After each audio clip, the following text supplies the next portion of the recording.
So I get this. If if you are committed to easing a lockdown, I would suggest that you do it in as safe a way as possible.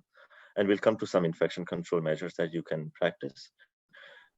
Travel is always risky. Remember, traveling in a plane, even though the planes nowadays have really advanced filtration technology, it still is a risk factor. You're still in a closed environment with hundreds of other people. So non-essential travel should be looked down upon.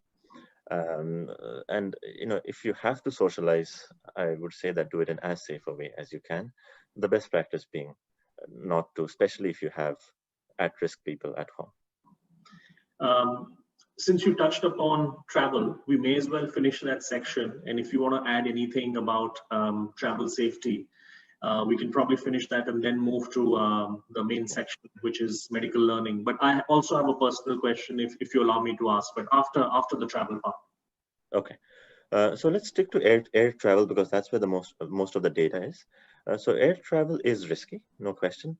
You are, like I was mentioning, in a closed environment with potentially up to hundreds of other people with closed ventilation for hours on end. So I would suggest non-essential travel be clamped down as much as you can. Of course, there is an essential travel. For God forbid you have a family member who's sick in a different city and you have to visit, that I would call it essential travel. So if you have to travel, you should be taking some safety measures to it. One is starting not just in the plane, from the airport, where you have a large congregation of people entering into a closed space. Masking should be there, preferably N95 masks. So Jeej, if I have the chance, I would like to just discuss what are the different types of masks and what they do. We are going to ask you that question, but go ahead, we can do it now. Okay, so there's different types of masks. The simplest one is the cloth mask. Please remember that that is good for controlling. So if you have an infection, that cloth mask decreases the amount of infection you would transmit to a friend or a neighbor. It does not protect you.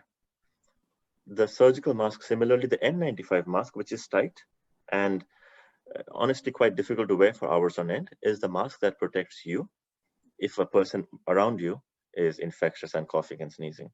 So I would just like to clear out that the possible misconception that a cloth mask or a face or a surgical mask does nothing to protect you. It protects your neighbor, your friend, your partner, and so on. So back to the airport. As soon as you're entering the airport, you should be, if possible, wear an N95 and wear a face shield.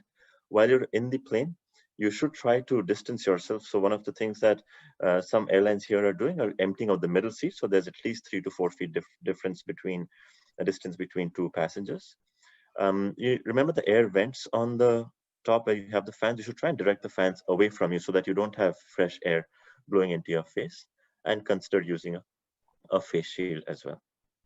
And the risk not only is there in the airplane, but also in a busy immigration part, in a busy waiting room, in a busy lobby, similarly when you're exiting in the security line and so forth. So don't let your guard down when you're in the airport, but outside the airplane.